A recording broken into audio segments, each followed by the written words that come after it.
గారు ప్రభుత్వంలో డెవలప్ జరిగింది, కంపెనీలు వచ్చినాయి అని చేసి చంద్రబాబు నాయుడు గారు అంటారు.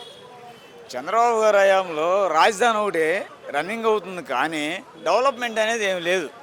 అది ఈరోజు రేషన్ కార్డులో వచ్చే పప్పు ఉప్పు కూడా ఆగిపోయింది. జగన్ హయాంలో వచ్చినాయి, చంద్రబాబు హయాంలో రాలేదు.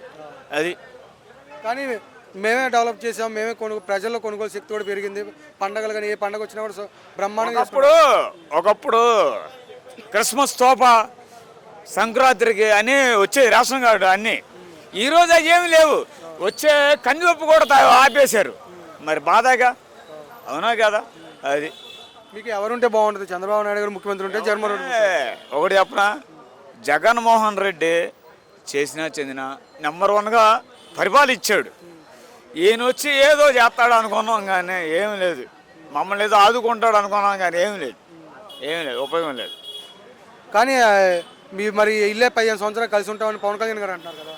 అవన్నీ వాళ్ళ రాజకీయం, అది అవన్నీ వాళ్ళకే తెలుసు. అది మన మాట్లాడలేం. 15 సంవత్సరాలు ముఖ్యమంత్రి చంద్రబాబు ఉండలేరంట. 15 సంవత్సరాల 5 సంవత్సరాలు ఉండమనండి చాలు. 5 సంవత్సరాలు ఉండమనండి చాలు. 5 సంవత్సరాలు ఉండి జనాలకు చేస్తే మళ్ళా 5 సంవత్సరాలు ఆయనే ముఖ్యమంత్రి, ఆయనే అవుతాడు. మరి ఏం చేయబోతే ఎలా ఉంటాడు ఆయన? అవునా కదా? అది పథకాలు అన్నీ బాగా వస్తాయా మీకు? ఇప్పుడు ఏం పథకాలు ఉన్నాయి? ఏం లేవు, ఏ పథకాలు లేవు. అది గ్యాస్ అన్నారు, అది లేదు. ఏదో లేడీస్కి అది బస్సు పథకం ఏదో పెట్టారు, అది దండగే. దాన్ని తగ్గించి హ్యాండిక్యాప్లు వాళ్ళకి కొద్దిగా పెన్షన్ ఎక్కువ ఇస్తే బాగుంటుంది.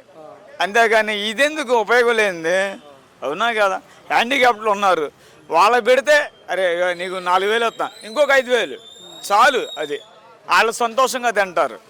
అంతేగాని పనికి మానవాళ్ళకి ఎన్ని పెడితే ఉపయోగం ఏముంది? అవునా కదా? గతంలో జగన్మోహన్ రెడ్డి కూడా పథకాలు ఇచ్చి సోమరిపోతులు చేశారంట కదా.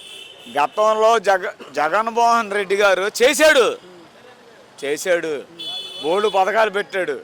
కానీ ఒకటి జనం గుర్తించారు. కాకపోతే మరి ఏం జరిగిందో తెలియదు. లేకపోతే ఆయన వదులుకోరు.